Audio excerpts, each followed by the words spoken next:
সোমেশ্বরী নদীর ইজারা বহির্ভূত এলাকা থেকে বালু লুটপাটের মহোৎসব। শেরপুরের ঝিনাইগাতি ও শ্রীবরদী উপজেলার সীমান্তবর্তী সোমেশ্বরী নদীতে ইজারা বহির্ভূত এলাকা থেকে বালু লুটপাটের মহোৎসব চলছে। নির্বিচারে ড্রেজার মেশিনে নদীর পার কেটে অবাধে বালু উত্তোলনের দেখা দিয়েছে নদী ভাঙ্গন। কয়েকটি শিক্ষা প্রতিষ্ঠানসহ খাড়ামুড়া গ্রাম বর্ষায় নদী ভাঙ্গনের আশঙ্কা করছেন গ্রামবাসীরা। রাস্তাঘাট ভেঙে দুনে মুচে একাকার হয়ে গেছে। এতে পরিবেশের ভারসাম্য হুমকির সম্মুখীন হয়ে পড়েছে।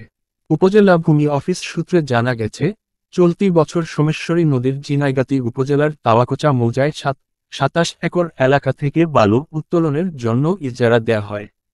জেলা প্রশাসনের পক্ষ টেন্ডারের মাধ্যমে ১ বছরের জন্য বালু উত্তোলনের অনুমতি লাভ করে শ্রীবরদী উপজেলার শামীম এন্টারপ্রাইজের স্বত্বাধিকারী আক্তার হোসেন।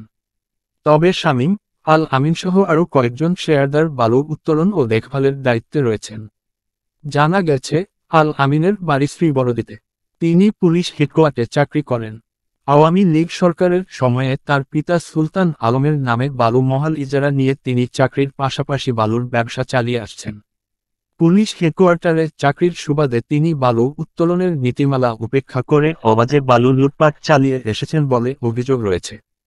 তবে অভিযোগ অস্বীকার করেছেন আল আমিন। বালিজুড়ি গ্রামের সাইফুল ইসলাম, আব্দুর রহিম, তাওয়াকোচা গ্রামের ইউপির সদস্য রহমত আলীসহ আরও অনেকেই জানান, ইজারাকৃত এলাকার নদীতে বালু নেই। ফলে ইজারাদারের লোকজন নিজ এলাকার বাইরে থেকে অবাধে বালু উত্তোলন করে আসছেন। অনুসন্ধানে গিয়ে দেখা গেছে, নিজ এলাকার বাইরে বালিজুড়ি, খাড়ামুড়া, রাঙ্গাজান সহ বিভিন্ন স্থানে শতাধিক ড্রেজার মেশিন বসিয়ে অবাধে বালু লুটপাট চালিয়ে আসছে। দিনে রাতে এসব ড্রেজার মেশিনের সাহায্যে উত্তোলন করা হচ্ছে বালু। অভিযোগ রয়েছে, ৫ আগস্ট বৈষম্য বিরোধী আন্দোলনে সরকার পতনের পর থেকেই সোমেশ্বরী নদীতে বালু উত্তোলনের নীতিমালা ভঙ্গ করে শুরু হয় বালু লুটপাটের মহোৎসব। অভিযোগে প্রকাশ, বালুদস্যুরা প্রভাবশালী হওয়ায় তাদের ভয়ে কেউ মুখ পর্যন্ত খুলতে সাহস পান না। প্রশাসনের নিষ্ক্রিয়তাকে পুঁজি করে অবাধে বালু লুটপাট চালিয়ে আসছে। খাড়ামুড়া ভারত সীমান্তের 0 পয়েন্ট পর্যন্ত বসানো হয়েছে ড্রেজার মেশিন। বালুদস্যুদের ড্রেজার মেশিনের থাবায় ক্ষতবিক্ষত হয়ে পড়েছে সোমেশ্বরী নদী ও নদীর পার। এসব ড্রেজার মেশিনে বালু উত্তোলনের পর ট্রাক ও মাহিন্দ্র যোগে বিভিন্ন স্থানে বিক্রি করা হচ্ছে। বালু ব্যবসায়ীদের সাথে কথা হলে জানা গেছে, বর্তমানে প্রতি ট্রাক বালু ৩৫,০০০ টাকা করে বিক্রি করা হচ্ছে। প্রতিদিন 40/50 ট্রাক বালু বিক্রি করা হচ্ছে।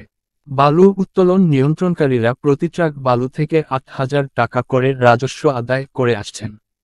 অবাধে বালু উত্তোলন ও পরিবহনের কারণে নদীর পাশের রাস্তাঘাট দেবে গিয়ে চলাচলের অনুপযোগী হয়ে পড়েছে। তাওয়াকোচা এলাকায় বালুর ট্রাকের রাজস্ব আদায়ের লক্ষ্যে একটি ঘর ভাড়া নেওয়া হয়েছে। এ ঘরে বসে নেওয়া হচ্ছে বালুর ট্রাকের রাজস্ব। তাওয়াকোচা ও বালিজুড়ি বাজার সহ আশপাশের এলাকায় জনগণের চলাচলের রাস্তার উপর স্তূপ করে রাখা হয়েছে বালু। এতে যান চলাচলে বিঘ্ন সৃষ্টি হওয়ার পাশাপাশি পথচারীদের চরম দুর্ভোগ পোহাতে হচ্ছে। এভাবে প্রতিদিন বিক্রি করা হচ্ছে লাখ লাখ টাকা মূল্যের বালু। শুধু তাই নয়, নদীর আশপাশের এলাকায় বনের জমিতে গভীর গর্ত করে উত্তোলন করা হচ্ছে বালু। পার কেটে অবাধে বালু লুটপাটের ফলে একদিকে যেমন পরিবেশের ভারসাম্য হুমকির সম্মুখীন হয়ে পড়েছে, অপরদিকে প্রতিবছর সরকার বঞ্চিত হচ্ছে বিপুল পরিমাণের রাজস্ব আয় থেকে। অবাধে বালু উত্তোলন ও পরিবহনের কারণে নদীর পাশের রাস্তাগুলো ক্ষতবিক্ষত হয়ে চলাচলের অনুপযোগী হয়ে পড়েছে। বর্তমানে প্রতিদিন লাখ লাখ টাকা মূল্যের বালু উত্তোলন করে অবাধে বিক্রি করা হচ্ছে। জেলা প্রশাসনের পক্ষ থেকে বলা হয়েছে, শুধু তাওয়াকোচা মৌজায় ৭ একর এলাকা থেকে বালু উত্তোলনের বিষয়ে অনুমতি দেয়া হয়েছে।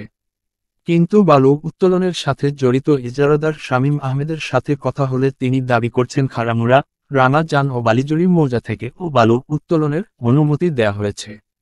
এসব বালু লুটপাটের বিষয়ে পত্রপত্রিকায় লেখালেখিও করা হয়েছে। কিন্তু সোমেশ্বরী নদী থেকে বালু লুটপাট বন্ধ হয়নি।